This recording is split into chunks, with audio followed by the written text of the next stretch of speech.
Hi everyone, Crossing the Eyed Tano here, the internet's busiest music nerd, and it's time for a review of the Clipse album, Hell Hath No Fury. Did I mention this is a classic review? It's a classic review. Virginia hip-hop duo Clipse, originally a brotherly two-piece that dates back to the early 90s, founded by rappers Malice, now known as No Malice, as well as Pusha T. And part of my reasoning behind doing this review isn't just that it's a great album, of course it is, but also, despite everyone involved in Clipse and their success having such a large profile in the music industry today, much larger than they did when the duo initially started, I still feel like Clipse goes under the radar for a lot of young rap fans for some reason. I get that the bling era isn't the most celebrated in the 40 years of hip-hop's history, but Clipse are one of the most groundbreaking and enigmatic duos to ever grace the genre, and I'm hoping that with records like this turning 20 years old soon, that we can have a bit of a reassessment and realize that. Look, there are legitimate reasons as to why Clipse are not as popular as I think they should be. For one, their catalog would be a lot more impressive if not for every force in the universe trying to prevent Clipse from happening. As monstrously talented as Pusha was, as Malice was, as Williams was, as an up-and-coming producer, one half of the Neptunes, around the time that he met Clipse, he went to bat for them, they got a deal on Elektra Records, and the only thing that ended up happening is that the album was shelved and they were dropped from the label. It wouldn't be until the early 2000s that the duo would be supported by Williams through his TRAK imprint. Then they quickly grinded out a proper debut album with Lord Willin in 2002. Even though the album is a little rough around the edges, on the best tracks, everything that would make Clipse a special group was here in spades. The slick flows, the cold-blooded attitude, the coke talk and terminology, the artful and funny wordplay and double entendres, as well as Williams' one-of-a-kind production, all of these zany, synth-heavy instrumentals with booming beats, sounding like, I don't know, something off of a club dance floor set on a futuristic spaceship on the other side of the galaxy, or maybe also sounding something like a hip-hop pep rally. There was no need for Pusha T or Malice to rap ultra-aggressively or fast or technically, because the wordplay, the rhyme patterns, the raw-ass hooks on this record were so good. I also want to note their voices on this record, as well as Hell Hath No Fury, were eerily similar, however that was not to their detriment. Their chemistry basically amounted to coming on tracks and reinforcing one another's unique rap style that they essentially forged being tightly knit collaborators. It was something that was easy to digest, given that Malice was the only rapper that sounded or rapped like Pusha T, and vice versa. Now, on Lord Willin, Clipse hit it pretty big, pretty fast, even though the duo didn't cross over into the mainstream as hard as like an Outkast or a 50 Cent did around the same time. Grindin' was still a huge single for them, topped off at 30 on the Billboard Hot 100. The album charted decently, and like industrious dope boys, Malice and Pusha T started to scale up, dropping features with the likes of E40 and Nelly, even MIA, and also putting out volumes 1 and 2 of their legendary We Got It For Cheap mixtape series, which, a word of advice, download volume 2 wherever you can on the internet because it's one of the best tapes of the aughts. Later in the decade, Push and Malice would also collectivize under the Re-Up Gang banner with Philly rappers Sandman and Abliva, and they would go on to drop a couple of tapes and an album too. But of course that would be after the duo would refine their sound on Hell Hath No Fury in 2006. But before I get into my thoughts on this record, let me say that this story, the story of Clipse, does not necessarily have a super happy ending, as Malice and Pusha T would end up being victims of their own success, as well as their proximity to the lifestyle that they rapped about so flagrantly, which was marked by the arrest of the duo's manager, Anthony Gonzalez, at the end of the decade. He was sentenced to 32 years in prison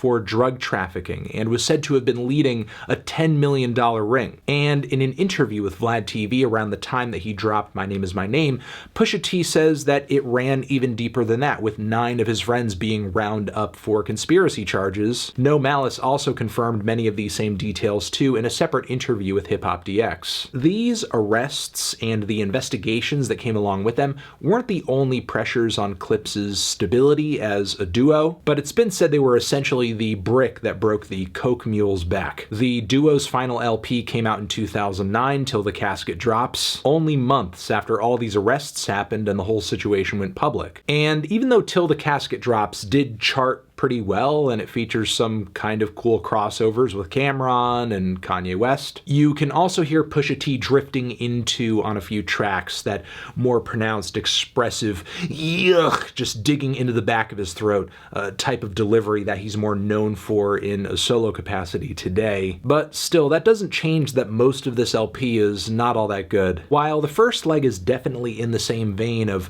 much of what the duo was doing on Lord Willin and Hell Hath No Fury, never will it stop with Ab Liva. Just kind of feels like a re-up gang leftover. All Eyes on Me is like an unrepentant piece of club trash. And during the moments where Pharrell is doing production, like on Life Change as well as Champion, the kookier and more minimal qualities of his production just aren't as pronounced. Over the long span of time since Pharrell linked up with Clipse in the early 90s, of course his production style is going to change, but I can't say it was changing all that much for the better on this album. As much as some of the beats here, like I'm Good, were super predictive of what Tyler, the Creator, would be doing during the Wolf and Flower Boy eras of his career. You know, I often wonder what hip-hop would look like if we had 10 more uninterrupted years of Clipse. But sadly, we don't live in that world. All we can really do is look back on the duo's singular masterpiece, Hell Hath No Fury,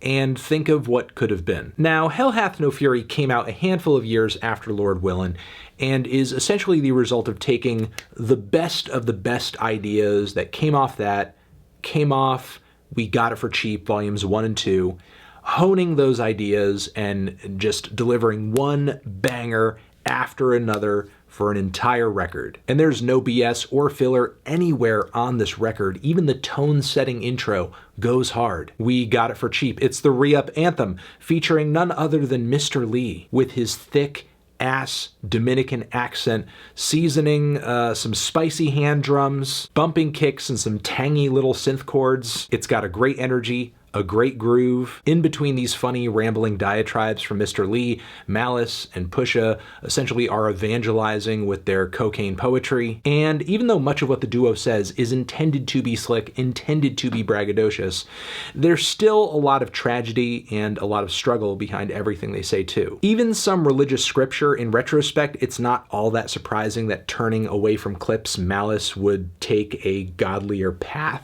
Because on numerous tracks here, he works in either, again, Christian scripture or mythology. Occasionally Pusha does too, like on the King Solomon reference from Mama I'm So Sorry, which again, even though the sound and the attitude of this track too outwardly is very slick and very confident, what's more interesting on this track are the deeper messages at work of greed, hedonism, and the way this lifestyle has turned Malice and Pusha T into something obnoxious, something toxic to their loved ones, their baby mama, their mother, their grandmother. If what you want, though, is unadulterated materialism, then go no further than Mr. Me Too. The dark, bassy beat the Neptunes deliver on this one is insane and still sounds incredibly unique to this day. Pharrell features on the track too and adds quite well to the song's themes of excess and materialism. But even though Push and Malice and Pharrell are all rapping about things they have, trips they're going on,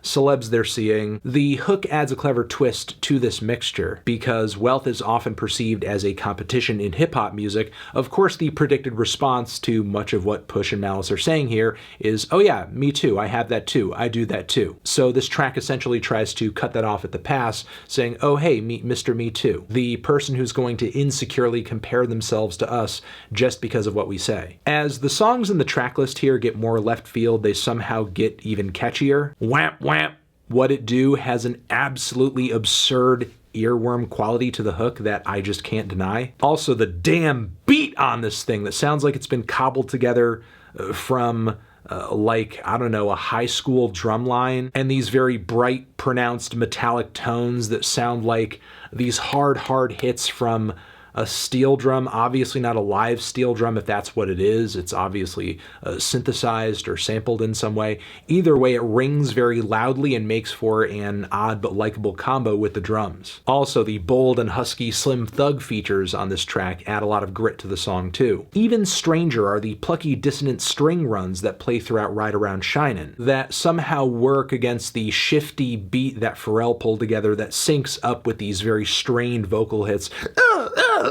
Pusha, Malice drop one quotable after another, one of my favorites being the Black Martha Stewart, let me show you how to do it.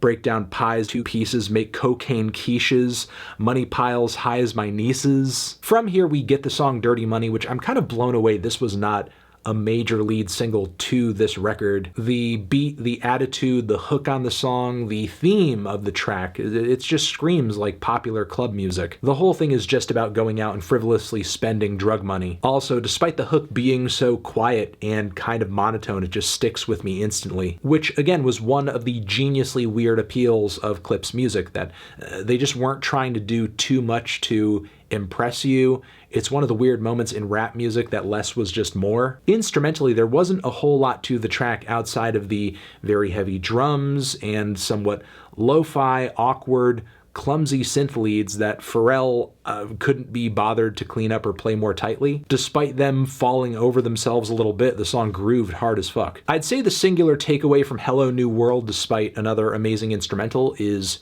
unity, as Malice and Push clearly seek to create some kind of cohesion or agreement with young, warring drug dealers, saying they should collectivize instead of killing each other, which I'd argue Malice does perfectly on this verse right here, which is maybe one of the best verses on the entire record. Keys Open Doors, another amazingly hooky track with a unique, jangly beat that basically, I don't know, sounds like what I would imagine it would be like if you took some huge keys and, I don't know, banged them on something. Also, considering the ghostly chorus harmonies hanging in the background of this beat too, I just imagine these keys being shiny, golden, that you could open up the gates of heaven with them. But still, the theme of the track is just about drug dealing as an avenue of success, as Pusha T and Malice talk about all the great things that have come to them since that kind of got the ball rolling for them into the music industry. The cars are big, the cribs are bigger, the kids are happy, the perfect picture,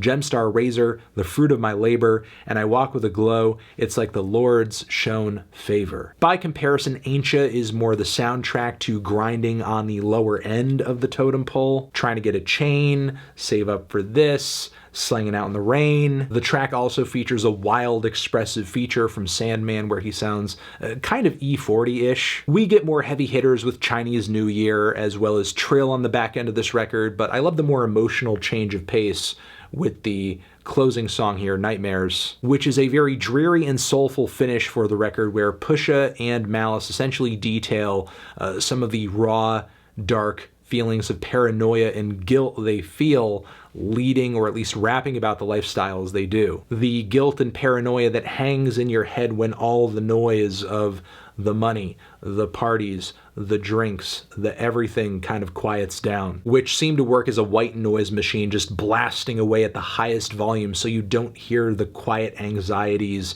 that are just kind of eating away at you in the background, at least until it's too late, which in the case of Clipse may have in fact been the case, which is why we no longer have a Clipse. So in conclusion, I guess there are a lot of great takeaways from this record on multiple levels, not only lyrical talent, incredibly unique and fun instrumentals, messages of unity, messages of going out there and doing it for yourself, tomorrow's not promised, but also a warning to not let a fast lifestyle catch you up in a way where you're not paying attention to what could be going on around you, what could be hurting those you love, those who are close to you, because everything that you've built up for years and years and years could be quickly knocked down and disappear. Great album, classic album, amazing album, fantastic in so many ways.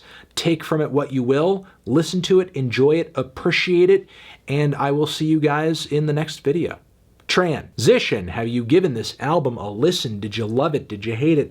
What would you rate it? You're the best, you're the best. What should I review next? Hit the like if you like. Please subscribe and please don't cry. Hit the bell as well. Over here next to my head is another video that you should check out. Hit that up or the link to subscribe to the channel.